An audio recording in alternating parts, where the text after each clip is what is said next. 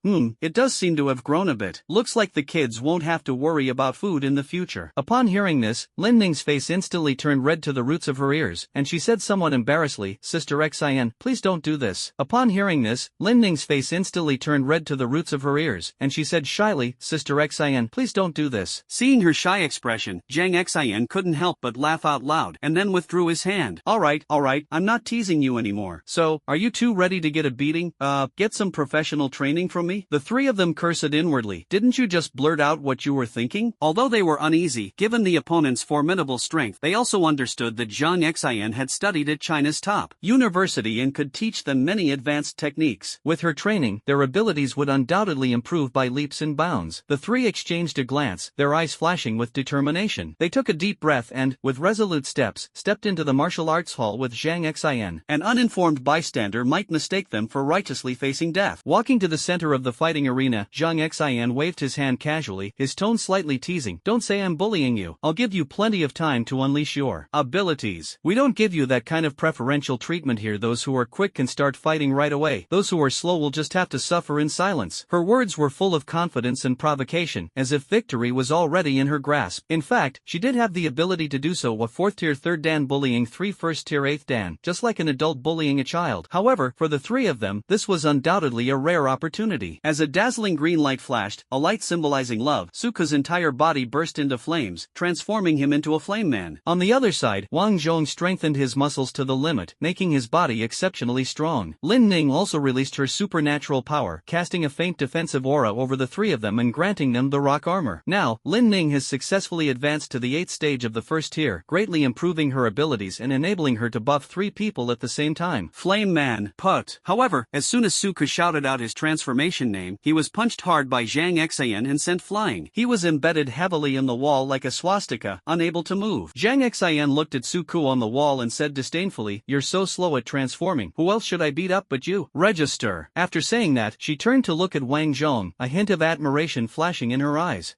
Those muscles are pretty good. No sooner had she finished speaking than Zhang Xin flashed forward like a gust of wind, instantly appearing in front of Wang Chong. Her fist slammed into Wang Chang's abdomen. With lightning speed, a rising dragon punch sending him flying high into the air, crashing into the roof. Then, Wang Chong crashed heavily to the ground like a meteorite. Double kill. Finally, Zhang Xin turned his gaze to Lin Ning. This time, she was slightly more gentle. She acted swiftly, pinning Lin Ning to the ground and using her wind-based abilities to suppress her completely. Then, she squatted down and gently stroked Lin Ning's hair, as if she were teasing a well-behaved cat. I must say, your hair is well maintained. It feels quite nice to the touch. Just as she was getting into it, a ball of flame flew toward her. Zhang Xin simply raised his hand and blew it away. Suka complained, Auntie, you really didn't hold back. It hurt so much. Zhang Xin stood up. Spare the rod and spoil the child. Look how good your aunt is to you. Despite her affectionate words, she didn't let up in the slightest, and a fierce tornado suddenly swept towards Suku. Suka stared at the tornado before him. Ugh, this is so annoying. Seeing the tornado hurtling towards him, Suka's expression changed drastically. What's going on here? Is this even human? He raised his hands high, exerting all his strength to circulate the elemental power within his body, ready to unleash his power. The next moment, 2 thick pillars of fire erupted from his hands, their powerful force shooting straight straight towards the tornado. Two loud explosions rang out simultaneously as the pillar of fire collided violently with the tornado, unleashing a tremendous impact. A fierce wind howled, flames soared into the air, and the surrounding air seemed to be ignited. Suko gritted his teeth and exerted all his strength to activate his elemental power, pouring all his power into the two pillars of fire. Zhang Xian, on the other hand, appeared remarkably calm, simply raising his hand to steadily catch the force. The pillar of fire and the tornado were locked in a stalemate in the air, neither able to gain the upper hand. Suko's forehead veins bulged, and sweat formed from flames kept sliding down, but he still persevered. Finally, after a fierce tug-of-war, he exhausted all his strength and barely managed to block Zhang Xian's casual attack. The tornado that touched the pillar of fire gradually turned red and became a fire tornado. At this moment, it not only possesses wind attribute energy, but also fire attribute energy. Suko's heart skipped a beat. Since that's the case, why not try to control the fire element within it? He focused his mind and began to communicate with the fire element within the fire tornado. With his efforts, the originally volatile fire element gradually calmed down, as if it had found its home. Suko was overjoyed and intensified his efforts to make the fire elements obey his commands. Under his control, the fire element within the fire tornado began to merge with the two fire pillars he unleashed, forming an even more powerful force. Then, he slowly pushed the force, trying to push the tornado back to Zhang Xian. As the action began, the fire tornado indeed started to slowly retreat, moving backward steadily, albeit slowly. Seeing this, a hint of appreciation flashed in Zhang Xian's eyes, and he couldn't help but praise, "Not bad, quite clever." However, just when Suko thought the situation was under control, another unexpected event occurred. The fire tornado suddenly became violently agitated, twisting wildly as if enraged, and its power suddenly increased. Suko was shocked and hurriedly tried to withdraw his elemental power, but it was too late. The fire tornado broke free of his control and pounced on him like a raging beast. It turns out that Zhang Xian injected more wind elements. Suko's expression changed drastically, feeling that he could no longer withstand this powerful force. He gritted his teeth and used his last bit of strength, roaring as he concentrated all the flames into one point, trying to stop it from advancing again. But all of this was to no avail. The difference in their levels of cultivation was simply too great. Seeing the situation spiraling out of control, Suko quickly switched forms. Flash Star. He displayed astonishing speed, escaping the tornado's reach with lightning speed. Upon seeing this, Zhang Xian was slightly surprised. "I didn't expect him to have more than one form. It seems that his talent is far more than just Earth level." At Imperial University, although some people can transform into multiple forms, their talent level is at least heaven level. Suko was initially misdiagnosed as a prefecture level city, but now he has demonstrated such strong capabilities, which has piqued Zhang Xian's interest. It's understandable if the first detection goes wrong, since it could be a fluke, but making two mistakes in a row is quite intriguing. However, Zhang Xian didn't think much of it. After all, Suko was his nephew and family. Thinking of this, Zhang Xian snapped his fingers lightly, and the originally fierce fire tornado immediately changed direction, chasing after Suko at high speed. Zhang Xian is exceptionally capable. He selected the largest plot of land in the area, which covers a full 10,000 square meters. In this way, Suko has enough room to maneuver and will not be restricted. In addition, Zhang Xian deliberately controlled his strength to avoid the tornado being too powerful and causing serious injury to Suko. The scene now resembles a red fire tornado followed by a blue velociraptor. Continuing to run away like this isn't a solution. Suko turned his body around, but his feet continued to retreat in the direction away from the fire tornado. It's like skating backwards. Staring at the fire tornado in front of him, Suko switched forms. The powerful inertia made him somersault in the air before landing in a superhero-like pose. Diamond Warrior. At the same time, he braced himself with his left hand on the ground and quickly manipulated the surrounding diamonds to grow faster, condensing them into a hard diamond wall in an attempt to block the fierce fire tornado in front of him. His right hand transformed into a sharp spike, firing diamond bullets in succession, aimed directly at Zhang Xian. However, Zhang Xian remained unusually calm in the face of Suko's fierce offensive. She simply extended a finger and easily conjured a wind barrier, blocking all the diamond bullets. The bullets bounced off the wind barrier and posed no threat to her whatsoever. Seeing that his attacks had no effect on Zhang Xian, Suko simply gave up and focused all his efforts on controlling the diamond, attempting to completely surround the fire tornado. Large amounts of diamonds spread like ice blocks, gradually covering the area around the fire tornado and slowly suppressing the violent winds. Section Chief Su let out a long breath. "It's finally solved. But it's not over yet." Suddenly, a malicious voice came from beside my ear. He turned his head sharply and saw Zhang Xian's face was inches away, no more than 50 centimeters away. A faint smile appeared on her lips. This smile is like the warm spring sun, bright and comforting, and like the gentle summer breeze, soft and pleasant. But Suko felt a chill run through his body, as if he had fallen into a winter hell. Zhang Xian punched him hard in the chest. Suko felt felt as if he had been hit by a train, and his chest was in excruciating pain. His massive body suddenly retreated, and a large section of the diamond on his chest shattered. Again, he was nailed to the wall in a swastika shape. Zhang Xian turned to look at the mountain of diamonds beside him, casually broke off a piece, and examined it closely. After looking at it for a while, she said with a hint of regret, "This is not a diamond, it's just a special kind of crystal. For ordinary people, diamonds have been imbued with the aura of love due to capital operations, making them expensive. But for psionicists, this thing is worthless, and no one is willing to give it away for free. This crystal is exceptionally hard and extremely difficult to shape, making it completely unsuitable for use as a weapon. In this world brimming with psychic energy, there are countless similar shimmering minerals. They come in a variety of colors: red, yellow, and green, and each has its own unique properties, making them more beautiful and practical than diamonds." Her regret stemmed simply from her womanly, well-known, beautiful aspirations for diamonds. However, this regret did not last long. She picked up the crystal in her hand, weighed it in her hand, and felt that it was like a bright pearl in her palm, radiating a charming luster. Then, she carefully observed the sharp edges of the crystal, which resembled sharp daggers, seemingly capable of easily piercing hard objects. Finally, with a gentle squeeze, the crystal shattered into countless fragments in her hand like brittle glass. "This thing is exceptionally sharp, making it quite suitable for forging swords and other weapons. Unfortunately, it's too fragile and can't withstand a single blow, so it's not really suitable as a shield. However, if a large amount of crystals can be gathered together, it can also construct a powerful defense." Then, her gaze turned to Suko, who was still nailed to the wall. "Hey, stop pretending to be dead and show us your true skills." When Suko was called out, he stopped pretending to be dead, obediently broke free from the wall, and transformed into a four-armed overlord. Four-handed overlord. A sudden flash of red light. Suko's massive body lunged at Zhang Xinfei. Zhang Xian said softly, "They actually have this trick up their sleeve? That's quite interesting." Then, she snapped her fingers lightly. Suddenly, strong wind elements gathered around her, gradually transforming into a green humanoid creature that looked almost exactly like her, but was composed of pure wind elements. "Go ahead, Xiao Chui, play with her for a bit." Upon receiving the order, the creature swiftly rushed towards Suko. Without time to think, Suko had no choice but to fight head-on. He threw a punch, but Xiao Chui grabbed it with one hand and then transformed her other hand into a sharp wind blade, slashing at him. Although he tried his best to dodge, he was still slashed in the chest by the knife, leaving a bloody gash about 10 centimeters long. What kind of powerful creature is this? He wondered to himself. Seeing his opponent rushing towards him again, Suko had no choice but to grit his teeth and unleash a powerful attack combining 4 punches. The fist was heavy and powerful, as if it could split mountains and shatter rocks. The fist whistled through the air and slammed into her. However, the other person simply raised one arm and easily blocked his fist. But that's not the most shocking thing. Xiao Chui then raised her other hand, and with her movement, a strong wind quickly gathered around her. In an instant, countless hurricanes under her control rapidly condensed into hundreds of sharp wind blades, which hovered in the air. With a gentle wave of her hand, countless wind blades, like a flock of fierce birds, whistled and pounced on Suko. Faced with this fierce attack, Suko's heart tightened, and he hurriedly leaped up, trying to dodge these wind blades. To his surprise, however, these wind blades seemed to have eyes. The moment he jumped, they suddenly turned and continued flying towards him. Left with no other choice, Suko jumped onto the wall next to him, gripped it tightly with his 6 limbs, and climbed up quickly like a nimble spider. He kept changing positions, trying to shake off the relentless wind blades, but those blades seemed to know his movements and could always pinpoint his location precisely. As the wind blades drew ever closer, Suko knew that if he continued, he would surely be hit, so he decided to switch forms again. "Diamond Warrior!" he shouted, and his body quickly transformed into a hard diamond shape. Then, countless hard diamond bullets shot out from his body, colliding fiercely with the wind blades. The two forces cancelled each other out, eventually exhausting all the wind blades. However, Suko did not stop. He put his hands together to form a huge diamond cannon, aimed at Xiao Chui, and fired a huge diamond projectile without hesitation, which rushed straight towards her. Xiao Chui. This time, she stood still, neither defending nor dodging. The diamond projectile passed right through her body without causing her any harm. Zhang Xian explained, "Xiao Chui is a wind elemental spirit. She has no physical form, so physical attacks can't touch her at all if she wants to." Suko exclaimed in surprise, "That's so unfair." As soon as she finished speaking, Xiao Chui raised her hand again, conjuring a huge wind blade that spiraled towards him in an X shape. Sensing the immense energy contained in this attack, Suko knew that this was something the Diamond War God could not withstand. "You can't reach it? Well, I have a way." He pressed the symbol on his chest and switched forms again. A shapeshifter. The fierce wind blade pierced through his body, rippling eerily like water. The shapeshifter's unique body structure allows it to be as soft as water, without any fixed shape when needed, and instantly as hard as steel. Indestructible when required. With this extraordinary ability, it easily adapts to various environments and is immune to most physical and energy attacks. Just like the wind blades now, they pierced right through his body body and flew past. Seeing that she was being imitated, Xiao Chui seemed a little annoyed and directly transformed herself into a huge wind blade, slashing fiercely at Suku. But after she passed through his body, she found that he was completely unharmed, which made her even angrier. Like a child, Xiao Chui attacked Suku repeatedly with wind blades she transformed into, but each time they could only pass through his body. What annoyed her even more was that Suku would laugh exaggeratedly every time he penetrated her. Ha, it itches. It itches so much. Ha ha ha. The shapeshifter had no senses and naturally couldn't feel the itch. Suko was just teasing her on purpose. The giant wind blade that Xiao Chui had originally transformed into suddenly shrank and gradually turned into a small, emerald green, fluffy bird. The little bird flew in the air, its wings flapping rapidly, and swooped towards Suku. The bird, whose wingspan is less than 10 centimeters, creates an unusually powerful hurricane when it flaps its wings. Suku tried his best to resist, but he still couldn't withstand the gale. He lay on the ground, his hands gripping the ground tightly, his whole body being shaken around like a rag doll. It's like tearing off a small piece of toilet paper and holding it in front of a fan to blow on it. He struggled to steady himself, but the gale was like a ferocious beast, relentlessly battering him, as if trying to tear him to pieces. He felt like a helpless fallen leaf, drifting aimlessly in the air. No, this can't go on. If we keep going like this, we'll definitely be swept away. He was extremely anxious, his mind racing, searching for an alien hero who could help him overcome his predicament. As it turned out, he really did think of it. Do you know why people are so enthusiastic about planting trees and creating forests? Hearing this, Xiao Chui tilted her head, looking puzzled, but didn't stop flapping her wings. The wind continued to howl. With difficulty, Suku released one hand, quickly pressed the symbol on his chest, and completed the transformation. Instantly, he transformed into a wild vine, his body radiating a green light. Wild demon vine. Ha! With a roar, he swiftly manipulated the 5 vines beneath his feet, planting them deep into the ground. The vines, as hard as steel, gripped the earth firmly, securing his body. Though the gale continued to rage, he no longer swayed, standing firmly in place. At this moment, he was like a towering tree standing firmly on the ground, unmoved even in the face of the raging wind. Try this. Suku also plunged his hands into the ground. Instantly, countless vines sprouted from the ground, intertwining and transforming into tall trees. These trees effectively kept the hurricane at bay. Immediately afterwards, tall trees rose up around her, forming a cage that trapped her inside. Seeing that she was trapped, Xiao Chui anxiously flapped her wings and released wind blades in an attempt to cut the vines in front of her. Cut one vine, and another one will appear behind it, and the cut vine will soon grow back. Seeing that this was ineffective, she wrapped herself up and began to spin rapidly. Numerous wind blades scattered from around her. However, these scattered wind blades were clearly less powerful than the previous strike. Each one could only leave a wound on the vines before quickly healing. This stalemate lasted for 5 minutes until she finally collapsed to the ground, exhausted. Having expended too much spiritual energy, she was now exhausted and unable to continue her attack. At the same time, the Omnitrix logo on Suko's chest began to flash red. This means that he has less than 1/10 of his spiritual power left. After switching between so many alien heroes and the battle lasting so long, this final move, All Things in the Universe, almost drained him dry. After all, this was just a training sparring match, not a real battle. After retracting the vines, Suko returned to his original form. As soon as the vines were retracted, Xiao Chui flew to Zhang Xian's shoulder, gently rubbing her face and chirping. Her eyes were moist as if she was about to cry. Suko looked at her and said, "Is she crying from anger?" As soon as she finished speaking, the little bird cried even harder, its voice filled with grievance and sadness. Zhang Xian glared at him fiercely, then gently reached out and stroked the bird's feathers, as if coaxing a child. All right, little Chui, don't cry. I'll teach this bad guy a lesson later and show him that it's wrong to bully little Chui." With Zhang Xian's comforting touch, the little bird named Xiao Chui gradually calmed down, and the tears in its eyes disappeared. Then, Xiao Chui glared at Suko with her small eyes before slowly turning into air and disappearing. All of this happened so fast that Suko was stunned. "Auntie, what is this thing? How can it be so magical?" Zhang Xian explained, "These are elemental spirits, extremely rare. An ordinary person might never even see one in their entire life. They are very difficult to tame. They only become a person's companion when they voluntarily choose to follow them. Therefore, gaining the approval of an elemental spirit is truly a very fortunate thing." After saying this, Zhang Xian put his hands on his hips, tilted his head back proudly, and smiled with pride on his face. This attitude is just like the protagonist in a certain two-word game, so despicable. On the other side, Wang Zhong and Lin Ning had already recovered and came over right after the battle, so they naturally heard Zhang Xian's explanation, showing off. Lin Ning asked with a hint of envy, "Sister Xian, is that the wind spirit you were talking about?" "That's right. I went through a lot of trouble to get this in the demon realm." Wang Zhong exclaimed in surprise. "The demon realm? That place is extremely dangerous." Zhang Xian laughed and said, "It's not as scary as you think. We went in through a small spatial portal. The monsters there are generally not very strong. Although we suffered some minor injuries, injuries, we gained more opportunities. The demon realm is the world on the other side of the spatial rift, the territory of ferocious beasts. Suko asked with concern, Auntie, what kind of minor injury are you talking about? Will it leave any lasting effects? He was filled with worry. Although he had only been in this world for a short time, he had already heard about the dangers of the demon realm many times through information he found online. For ordinary people, going in is practically suicide. He was very worried that his aunt might suffer irreparable harm there. Zhang Xian comforted her, don't worry, I know how dangerous it is inside. I made sure I was fully prepared before going in. Don't worry too much. When you go to university, you'll have to go there too. It's a required course. The three of them screamed in unison, ah. Zhang Xian laughed and said, a what? Have you all forgotten what the school taught us? To become a psionicist, to cultivate into a strong person, to protect our country, and to reclaim lost territory. Suko asked in confusion, then why go to the demon realm? Zhang Xian patiently explained, idiot, of course it's for resources. Take my wind spirit Xiao Chui, for example, she was brought back from the demon realm. Our blue star's spiritual energy has only been recovering for 500 years, and our strength is not as great as the demon realm. Many rare resources can only be found in the demon realm, which is why the ferocious beasts always suppress us. Lin Ning nodded and said, that's why you went to the demon realm, to obtain rare resources and improve your strength faster. Zhang Xian smiled and said, that's right. When you get to university, in order to grab those powerful resources and improve yourselves quickly, you will definitely go there. The demon realm is a mysterious and dangerous world. Its origin lies in the opening of a spatial rift 500 years ago. At that time, a mysterious rift tore open the barrier of spacetime, revealing another completely different world to the world. That is the demon realm. In that distant land, countless ferocious beasts have multiplied and thrived for generations, adapting to and utilizing the abundant spiritual resources there. They continue to evolve, just like humans. When the spatial rifts opened, Earth demonstrated a powerful self-repairing ability, attempting to close them, but unfortunately, it only achieved partial success. This means that although most of the rifts have been sealed, a few passages still connect the two worlds, making the relationship between the blue star and the demon realm complex and subtle. Creatures from the demon realm began to infiltrate Earth and engage in a protracted struggle with native mutant beasts and humans. This is a struggle for survival and territory. Initially, humanity was caught off guard and was overwhelmingly dominated by ferocious beasts. It wasn't until the emergence of the Space Supreme that the situation gradually turned around after a century of development. During the restoration of Earth, some cracks were closed, while others gradually stabilized during the closure process, eventually forming portals. Humans call it a boundary gate. Countless gates stand like flat surfaces in certain corners of the blue planet. Many cities were located near the boundary gates in order to be prepared for the sudden appearance of ferocious beasts. After all, those ferocious beasts would never be content to behave themselves. A powerful military force was deployed next to each boundary gate. However, there is no such boundary gate near Yen City. This is a good thing for the local residents, who no longer have to worry about a powerful, ferocious beast suddenly breaking in and destroying the entire city. This actually turned out to be a bad thing, because the people here couldn't enter the demon realm through the boundary gate to obtain those precious and powerful resources, so their cultivation speed naturally lagged far behind that of people in other cities. As a result, Yen City could only remain at the size of a small city, unable to develop and expand further. Although the boundary gate has long been fixed on Blue Star and has never moved. However, such a door does not exist in the demon realm. Under the influence of unseen rules, humans on Earth who enter the demon realm through the boundary gate will randomly land in a relatively safe area. Moreover, these gates vary in size. Once inside those small portals, the surrounding ferocious beasts are generally weaker, and resources are relatively scarce. After all, even among the ferocious beasts in the demon realm, there are strong and weak, and the law of the jungle applies to them as well. If you enter through a smaller door, the ferocious beasts you encounter will naturally be weaker, but that does not mean you can let your guard down. Although these ferocious beasts are weak, their numbers may be greater, and some even possess special abilities or skills, so we must deal with them with caution. Large teleportation portals are completely different. Once inside, the surrounding ferocious beasts are incredibly powerful, but at the same time, there are also more opportunities there. These powerful and ferocious beasts guard precious resources and treasures. Defeating them will bring rich rewards. However, accepting such a challenge is by no means easy. One must possess sufficient strength and courage to attempt it. Don't be fooled by the simplicity of this rule. It is actually a valuable insight gained by our ancestors through countless adventures and sacrifices. They risked their lives to venture into the demon realm, seeking its secrets and passing the information on to those who came after them. It is because of their efforts and dedication that we have our understanding of the demon realm today. For the ferocious beasts of the demon realm, traversing space to reach Earth is no easy feat. They either use special methods to find spatial intersections, thereby teleporting to the corresponding dimensional gate on Earth. Alternatively, one can only rely on luck, occasionally stumbling upon that place around a corner, thus entering the blue star, only to be shot dead by the guards. The demon realm is not a simple wilderness, but a dangerous world, the territory of ferocious beasts everywhere. A single misstep could lead to an encounter with a ferocious beast. These beasts are far more savage and powerful than any mutated creature on Earth. It's important to understand that mutated beasts are merely products of Earth's creatures gradually mutating after being nourished by spiritual energy. Although they have largely reached their final form, they have only evolved for about 500 years. In contrast, the ferocious beasts of the demon realm have multiplied for countless generations, with an unimaginably long history. Therefore, within the same level, every ferocious beast can be easily crushed. Only martial artists with talents of Earth level or higher, relying on their powerful abilities, can contend with ferocious beasts of the corresponding level. Martial artists below the Earth level can still fight against mutated beasts, but if they encounter ferocious beasts, unless their cultivation level is far higher than the opponents, they will only face death. This is why the country is making great efforts to cultivate outstanding geniuses, because they are the hope for humanity to fight against ferocious beasts in the future. Although the Beast King has led S-class and above ferocious beasts back to the demon realm through a spatial rift on Blue Star today, however, the ferocious beasts below S rank remained here. Since these mutated beasts were originally Earth creatures, the Beast King had no reason to take them away, so they continued to reproduce on Earth. These mutated beasts have cultivated for a long time, and many have reached the level of Beast King. Although their strength is not as great as that of ferocious beasts of the same level, they can still handle the situation when the human Space Supreme does not take action. Today, Blue Star is threatened internally by both mutated beasts and ferocious beasts, while externally it is being eyed covetously by the demon realm. A confluence of dangers has plunged Earth into an unprecedented predicament, forcing humanity to confront challenges from multiple fronts. It appears peaceful on the surface, but in reality, it harbors great danger. Ferocious beasts and mutated beasts are collectively called demonic beasts. The realms of demonic beasts are divided into God level, SSS, SS, A, B, C, D, E, and F. Among them, SS level is called Beast King, SSS level is called Beast Emperor, and God level is called Beast God. Each level is further subdivided into 3 grades, low, medium, and high. Elixirs are also classified according to this realm. Oh, Ocean, I am nothing but water. Zhang Xian said, this is the basic situation of the demon realm, which you will all learn when you go to university. The 4 walked along the road, and Zhang Xian introduced them to some basic knowledge about the demon realm as they went. Lin Ning listened intently, completely absorbed in the story. The other 2 had vague memories and couldn't recall the specific details. Lin Ning sighed, I never imagined that Blue Star would be facing such a severe situation. It's truly unexpected. Suku responded, this is precisely why we must work hard to improve ourselves. Wang Chong said angrily, we must not let those beasts occupy our home. Zhang Xian nodded, that's right. According to the country's instructions, our goal in cultivation is to protect our country and recover lost territory. But in addition to that, I have a personal goal. The 3 asked in unison, what is it? Zhang Xian took a deep breath, his voice filled with murderous intent, revenge. She spoke those 4 words with extraordinary solemnity, and the surrounding air seemed to freeze and turn cold. Back then, those ferocious beasts crossed spatial rifts to invade our homeland, slaughtering our compatriots without restraint, without any mercy. Since that's the case, why should we show them any mercy? Of course, we should retaliate in kind. Unfortunately, we are weak now, and it's difficult for us to even protect ourselves. So I must do everything in my power to improve myself and pursue ultimate strength, so that those despicable beasts can personally experience the pain of their loved ones being killed and their homeland being devoured. Although her words were cold, they stirred up the passion in the hearts of the 3 men. That's right, who wouldn't want to make those who bully them pay a heavy price? Wang Zhong's gaze was firm, his fists clenched. That's right, I will also become an unparalleled powerhouse, smash the territory of the demon beasts to pieces with my fists, and plant the flag of our Chinese nation. He seemed to see his future self standing on the territory of the monsters, proudly waving the national flag. Lin Ning also said firmly, although my talent is not strong, I will definitely work hard to cultivate and contribute my share. At this moment, all 3 of them were filled with an unprecedented fighting spirit. Suku, however, fell into deep thought. It's not that I'm confused, but that I'm thinking, could Superman X really wipe out the entire demon realm with a snap of his fingers? After some thought, Suku felt it was unlikely. Putting aside the fact that the ferocious beasts themselves were powerful, the strongest of those who invaded Earth was only the Beast King. As for the Beast God, no human has ever seen it, and no one knows how strong it really is. So, it will take at least a couple of snaps of the fingers. Speaking of which, I wonder when we'll unlock X-Man. That alien hero has to debate every time he goes on a mission, and if he loses, he just stands there and gets beaten up, a veritable standing Superman. Looks like I'll have to learn some negotiation skills sometime. I don't expect to actually use them, I just hope it'll make conversations with them smoother in the future. there. Silently adding this plan to his schedule, Suko finally came to his senses. Just then, Lin Ning raised a question. By the way, the information I received indicates that after the spiritual energy concentration here was restored, it was similar to that of the demon realm. Why is what you said different? Zhang Xian's expression was solemn. That was a message deliberately released to appease the people. If everyone knew that humanity is currently at such a huge disadvantage, it would inevitably cause extreme panic and social stability would be seriously affected. Therefore, we could only tell this white lie to appease the people. Her words were filled with helplessness and responsibility. Lin Ning sighed. The truth is indeed too cruel. Soon after, the four of them went their separate ways. Zhang Xian patted Suku on the shoulder and laughed. You haven't said anything just now. I thought you heard what we were saying and felt sorry for those beasts. Suku gently slapped her hand away and laughed. How could that be? I wouldn't feel sorry for those guys. I was just thinking about something else. By the way, do elemental spirits only breed in the demon realm? Zhang Xian explained. No, it's just that the spiritual energy concentration is higher in the demon realm, making it easier for elemental spirits to be conceived there. Our blue star can also conceive, but the number and probability are much lower, and it's only possible in places with denser spiritual energy or special environments. I see. Moreover, rare treasures like elemental spirits, once they are born, will definitely be captured immediately by those who specialize in finding them. Ordinary people will never even see them. Do you think I have any chance of obtaining an elemental spirit? As long as you are willing to work hard to cultivate, and with a little bit of good luck in encountering elemental spirits, gaining their approval is not difficult. It seems I need to work even harder. Don't rush things. You need to get into university first to have even a slight chance to get involved in these things. You still have more than a year. Set your sights on Imperial University first. I'll be waiting for you there, Zhang Xian said with a smile. Don't worry, I won't let you down. Getting into a mere university is a piece of cake. Suka's tone was full of confidence, as if getting into the top university in China was an easy task. It's good to be confident, but don't be too arrogant, or it will become arrogance. Zhang Xian reminded him that she knew Suku was very strong, but if he wanted to get into a top university like Beijing University, he would still have to put in a lot of effort. Suku announced with great enthusiasm, alright, it's settled then. Next target, Imperial Capital University. As if it were a great adventure, he shouted enthusiastically, his voice echoing through the street. However, his childish shouts attracted strange looks from passers-by, who all turned to look at them. Zhang Xian was extremely embarrassed and quickly covered his face with his hands, trying to hide his shyness. She walked away quickly, silently shouting to herself, I don't know him, I don't know him, I don't know him. Suku also felt embarrassed and quickly turned to leave. The two returned home at 5 p.m. Suku locked himself in his room to cultivate, striving to break through to the 9th dan as soon as possible. At this moment, he had no other resources besides the 2 crystal cores. He could still buy 3 high-grade psionic potions with the remaining money, but with his aunt at home, he dared not make any rash moves, since no one could explain where the money came from. He sighed and decided to temporarily abandon the idea of buying high-level psionic potions. He knew that if things continued this way, his strength would improve very slowly. He needed more resources to support his cultivation, but he didn't want his family to worry. Suka sat on the bed, closed his eyes, and entered a meditative state. He was trying to distract himself in this way. Time passed second by second, the sun gradually sank in the west, and night slowly fell. Suko remained immersed in meditation, diligently absorbing the surrounding spiritual energy. Suddenly, a knock on the door interrupted his thoughts. Xiaoko, come out for dinner. Mom's voice came from outside the door. Suka slowly opened his eyes, took a deep breath, stood up and opened the door. Of all things, eating is the most important. If you don't enjoy eating, there's something wrong with your brain. After finishing his meal, Suku returned to his room to continue meditating. Sigh, I have money but I can't seem to spend it. Just as I was thinking about money, my phone beeped. He picked up his phone and saw that the profits from the wilderness trip had been received, split 50/50ths among the 3 of them, with Suku receiving 20,000 yuan. He was somewhat surprised. The 3-person team's group chat was buzzing with messages. Lin Ning said, that rich young lady Lan Bingxian spent 40,000 to buy the snake gall. I also found a good buyer for my venom sac. With my silver tongue, I successfully sold it for 20,000. Wang Zhong praised, impressive. When it comes to bargaining, a Ning is the best I've ever seen. Lin Ning said modestly, not at all. Aunt Zhang is much better at bargaining than I am. I still haven't learned how. Suku interjected, hey, when it comes to bargaining, my mom never loses. She can haggle a new 200 yuan dress down to 40 yuan. But it depends on the quality. My mom can bargain down ordinary things, but she can't do that with those high-end poison sacs for psionicists. You're really something else. Lin Ning sent a playful emoji. After the chat ended, Suku looked at the newly received 20,000 yuan and secretly began to plan his next cultivation journey. To be honest, ever since the surprise and excitement of obtaining the crystal core in the wilderness for the first time, coupled with the thrill of earning $1 million. In the underground arena, Suko felt no emotion at all about the 20,000 yuan in front of him. He even felt a little disgusted, thinking that the money was too little. TSK,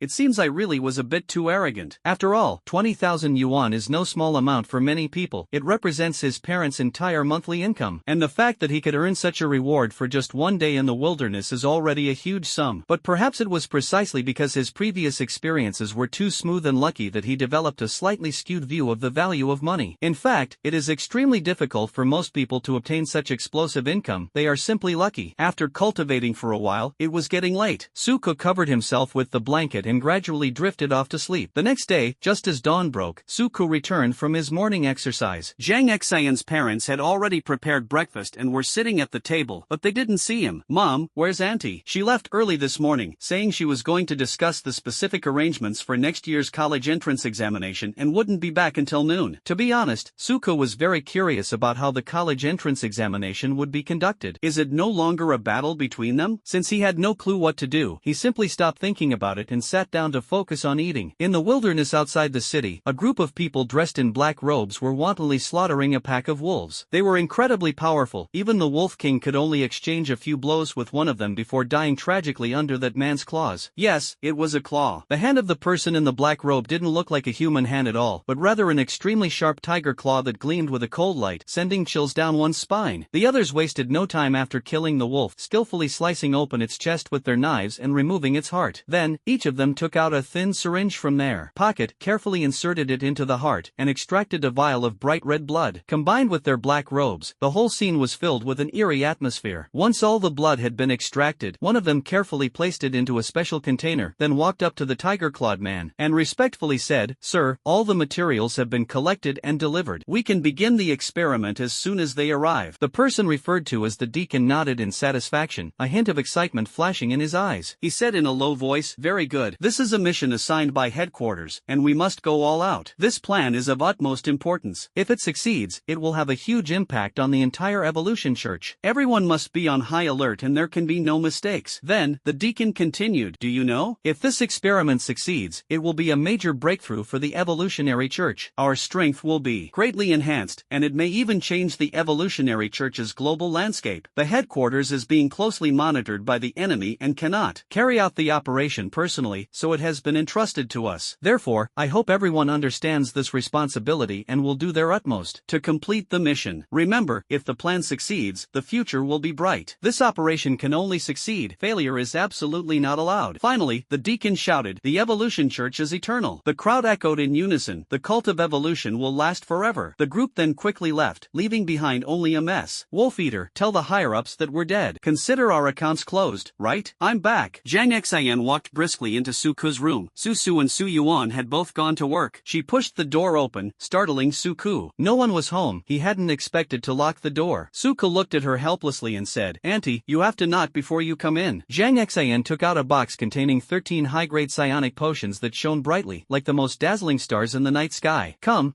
Auntie, sit down quickly. You must be tired. I'll get you a glass of water." Suka helped her sit on the bed, then went outside and poured her a glass of hot water. Zhang Xian rolled his eyes as he held his water glass. "Flattery. 3 of these are compensation from Mayor Yi, and the other 10 are personal donations from me. Take them and use them for your cultivation." Suko quickly took the box, his expression showing a hint of worry, as if afraid that she might suddenly change her mind. He opened the box and saw that it was full of high-level psionic potions, and a feeling of gratitude welled up in his heart. "Thank you, Auntie. I will definitely make good use of these potions and work hard to improve my strength." "Oh dear, Auntie, you've already spent the money for 10 high-grade psionic potions. Why don't you just buy a crystal core? Wouldn't that be more cost-effective?" Zhang Xian rolled his eyes, his tone tinged with helplessness. "I don't need such low-level crystal cores at all now. Every time I get one, I exchange it for credits. Where would I find any left? I brought you a crystal core with a skill on it, which was already a special favor. Who would have thought that crystal cores would be so hard to buy in this small place?" Suka scratched his head, somewhat embarrassed, and said, "Oh, I guess I was being silly. But Auntie, you're really something. These things aren't cheap. By the way, what exactly are academic credits?" Zhang Xian smiled and patiently explained, "Credits are a special kind of currency in university. They can be used to exchange for various resources and opportunities, and they're even more useful than money. You can only earn credits by completing tasks, participating in competitions, taking exams, and so on. Moreover, different levels of credits can be exchanged exchanged for items of different values. So credits are very important for university students. You'll understand when you get to university. After politely seeing his aunt off, Suko couldn't wait to experience the thrill of spending money on in-game purchases again. One word, awesome. Previously, he cultivated step by step, and his progress was only about 1% a day. But now, with a high-level spiritual energy potion, he can improve by 5% in an hour. It's incredibly awesome. Currently, his cultivation progress has reached about 60% of the 8th stage, and breaking through to the 9th stage is just around the corner. For the next week, Suka spent his time practicing and being beaten by Zhang Xian. Zhang Xinmei claimed that this was to improve his combat skills. During this time, Zhang Xian also witnessed the incredible power of Suka's abilities. He could switch between 8 different forms at will, a power she had never seen before, even at Imperial University. Zhang Xian said, "Alright, after a week of training, you must have a deeper understanding of these forms by now." Suka nodded. "Indeed, I understand it much better than before. In the past, when Suko used the alien hero's abilities, he always used certain moves. The only additional ability he ever developed was the plant magnetic field of the wild vine. But after a week of continuous battles, he gained a new understanding of the abilities of various alien heroes and even developed some new skills. For example, after the Flame Man unleashes its flames, Suko can use his mental power to manipulate those flames to turn in the air, instead of charging in a straight line. This makes the Flame Man's attack methods more flexible and varied, and thus more threatening. There's also the glider, born with the ability to fly, but in battle, it can not only flap its wings rapidly but also release a special sound wave in conjunction with its spiritual power. This sound wave is similar to ultrasound. It's invisible and inaudible, yet extremely destructive, capable of instantly shattering hard wooden boards into powder. Furthermore, special forms like Diamond Warrior and Shapeshifter possess extremely powerful functions, and their potential can only be fully realized through imagination. These abilities cannot be improved simply through combat. They require continuous experimentation and innovation. In addition, Suko developed a completely new use for the wild demon vine. He could not only absorb the life force of other plants and convert it into his own spiritual power, but also inject spiritual power into the plants to promote their faster growth. On one occasion, he used this ability to force an ordinary blade of grass to grow to a meter tall, which surprised even Zhang Xian. He could even control the grass to make various movements, making him no less capable than an ordinary wood-type psionicist. Seeing this, Zhang Xian couldn't help but feel curious. He took out a seed of the spirit essence grass, carefully buried it in the soil, and asked Suku if he could try to accelerate the ripening of the spiritual herb. Surprisingly, the attempt was a great success. In order to fully ripen the spirit essence grass, Suka spared no effort in exhausting all his spiritual power, but the result delighted everyone. The spirit essence grass successfully matured in just 5 minutes. Everyone knows that the spirit essence grass is extremely valuable, and since Suko can accelerate its growth, other spiritual herbs will naturally be no problem for him as well. The enormous profits that can be generated from this are truly immeasurable. How much benefit is there, really? Looking at Zhang Xian staring at Suko, it was as if he could understand everything just by looking at a gold ingot. Being stared at like that made Suko feel very uncomfortable, as if he was about to be sold off. Ahem, auntie, my cultivation level is still too low. I can only accelerate the growth of one spirit essence grass. Don't expect me to bring much benefit right now. Zhang Xian thought about it and realized that what he said made sense. Well, it seems I was too hasty. Cultivating spiritual herbs is extremely difficult. Even wood-type spiritualists can only accelerate the maturation of the original herbs. But to be able to accelerate the maturation of spiritual herbs in just 5 minutes is something that, if not everyone can do, is absolutely unique in Yin City. It's probably because the wild demon vine is a plant lifeform with an extremely high affinity for other plants. If others wanted to do it, they would either need a high-level wood-type ability or a plant-type ferocious beast or mutated beast as a partner to replicate my method. Otherwise, it would be absolutely impossible. Zhang Xian nodded. Not bad. You know there are always people better than you, and there's always something beyond your understanding. You haven't become arrogant or complacent, which is a rare quality. I hope you can maintain it. Hee, I know my own strength very well. I will never be arrogant or complacent until I have defeated everyone in the world. You're just a lowly tier 1 trash. You can't even beat me, yet you dream of dominating the world? Stop daydreaming. That's why I said before, just because I can't do it now doesn't mean I won't be able to do it in the future. Suko was full of confidence. After all, with the Omnitrix in hand, the higher his level, the more alien heroes he can unlock, and his talent level will gradually increase. Perhaps in the future he can even reach the mythical level. At that time, who could rival him? Hearing his confidence, Zhang Xian felt a strange urge to believe him, but she quickly shook her head, banishing the impulse. Having confidence is a good thing, but how could someone with Earth-level talent possibly achieve that? However, he might be considered a minor powerhouse in Yin City in the future. By the way, speaking of which, your form can absorb the life force of plants, but what about animals? Can they absorb it? Suku was taken aback, he hadn't really thought of that. I don't know either. Wait a moment. As soon as he finished speaking, Zhang Xian transformed into a wisp of wind and drifted away. Watching her departing figure, Suko couldn't help but feel envious. I really envy her for having such an ability. Time flies, and Zhang Xian soon returned with a fish tank, inside which a small goldfish swam happily. Hey, auntie, why did you bring fish? Suko asked in confusion. Come on, try and see if you can absorb its life force, Zhang Xian said. Isn't this a bit inappropriate? Suko hesitated, staring at the goldfish in the fish tank, feeling a little reluctant. How about we find a mutated beast for you to try? Zhang Xian suggested. No need, no need. Suko quickly shook his head, thinking that going to find mutated beasts would be a huge problem. So he decided to start with the goldfish in front of him. Goldfish, are you polite? Suko circulated the spiritual energy that had just been restored in his body, transforming it into the form of a wild demon vine. He extended a vine and gently grabbed the goldfish in the fish tank. The goldfish seemed to sense the danger and struggled desperately to break free of its restraints, but all its efforts were in vain. Suko began to exert force, and he could clearly feel the goldfish's vitality flowing into his body, but this absorption process was extremely difficult. He then released his grip, freeing the goldfish. Zhang Xian asked impatiently, how is it? Is it working? Suko frowned and replied, yes, I can absorb it, but I feel a strong resistance, and the speed is very slow. It might take me a full 2 minutes to completely drain the life force from a small goldfish like this. 2 minutes felt like an eternity to them. It should be noted that when facing plants, even a huge tree, Suko can completely absorb its life force in just 1 minute. However, the fact that this seemingly ordinary goldfish takes 2 minutes to absorb all the life force undoubtedly shows that if the target is not a plant, Suko's efficiency in absorbing life force will be greatly reduced. Zhang Xian said, although it has such limitations, this ability is already incredible. It means that when you fight in the forest, you will have a continuous supply of spiritual energy to support you. Suko said excitedly, and once my cultivation level is high enough and my spiritual power is sufficient, I can instantly summon a whole bunch of helpers, turning a one-on-one fight into a group brawl. Just thinking about it is exciting. Suddenly, Suko was hit on the head. What are you doing? Ouch, that really hurt. Zhang Xian laughed and said, you might be able to do it in the future, but you're still a little karami right now, so you need to train hard. Okay,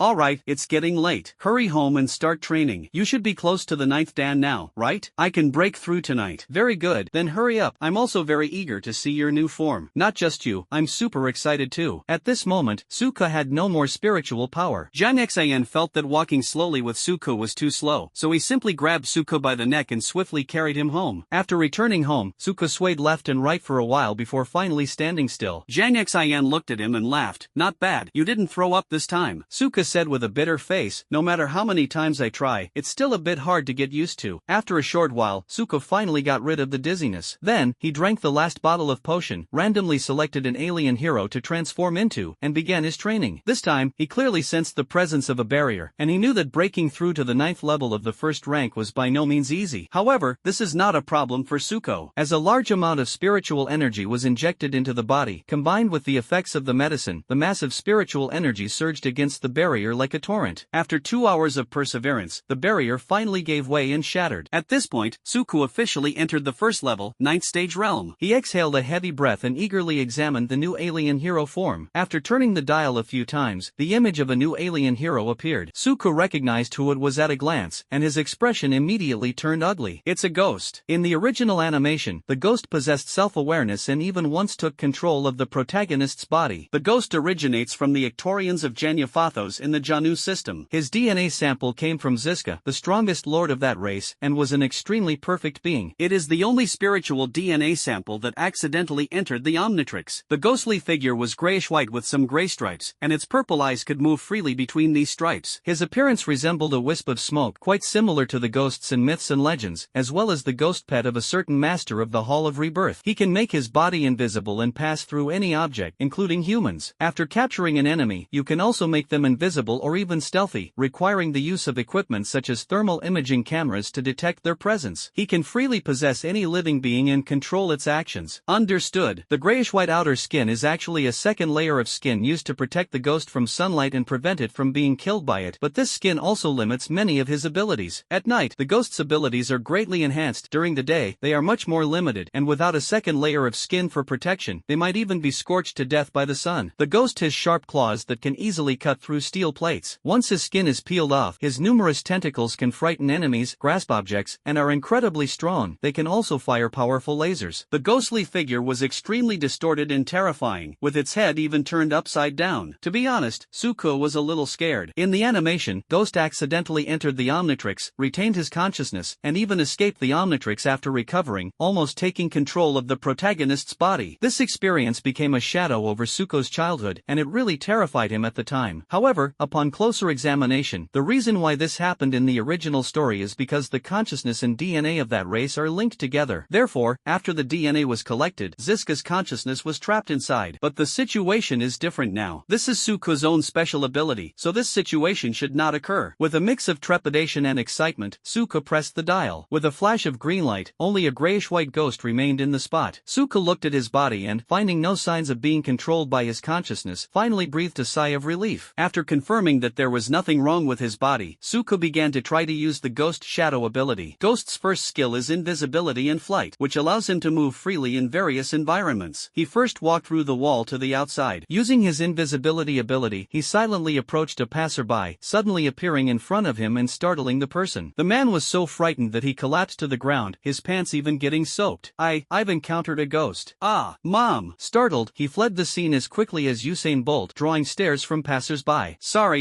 Of course, he only thought these words to himself, and Suko also felt that he had gone a bit too far. Next, Suko tried out another of Ghost's skills, possession. He selected a person who was running and instantly possessed that person. The man immediately lost control of his body and could only act according to Suko's will. Suko controlled him to start making movements. Stretching exercises, torso twisting exercises, jumping exercises, followed by 30 jumping jacks. That movement was executed perfectly. I was definitely a diligent and good student when I was in school. They could all go to school and teach calisthenics. People around him began to praise him. Suko had already broken free from the possession state. The person didn't understand and simply assumed that it was his running posture that was captivating. Hey young man, could you do another set for us? Your calisthenics is so perfect. We old ladies are thinking of adding it to our square dancing. The young man was a little confused. What kind of radio calisthenics? Suka had no idea what happened next because he had already drifted back home. When he reappeared, he saw Zhang Xian sitting leisurely on the sofa, drinking tea, and playing on his phone. He, wanna play a little prank? A sly smile appeared on Suka's lips. With a flash, he floated directly towards Zhang Xian and successfully possessed her body. However, as soon as he finished possessing the body, he was surprised to find himself in a strange, green space, with a gentle breeze all around him. Where exactly is this place? Suka pondered to himself and decided to thoroughly explore this mysterious space. Just as he was about to take action, the breeze suddenly turned into a gale, forming a huge storm that almost blew him away. In the raging wind, a huge figure gradually took shape, almost identical to Zhang Xian. The figure held Suka tightly, and no matter how much he struggled, he could not break free. Asterisk smack. Smack, asterisk. The figure showed no mercy and attacked Suko, slapping him dozens of times until he was dizzy. Finally, the man swung his arm forcefully and flung Suko away. Suko fell heavily to the ground, forced to deactivate his transformation. Zhang Xian stood up and walked to Suko's side. You little brat, you really think you're invincible in this form? You think I didn't notice you? Suko rubbed his head. He was still a little dizzy. She struggled to her feet and looked at Zhang Xian. Auntie, how did you do that? Zhang Xian said calmly, it seems your new form is more mental, right? You can even possess and control others. Are you trying to control me? Seeing Zhang Xian's increasingly sharp gaze, Suko quickly offered an explanation. No,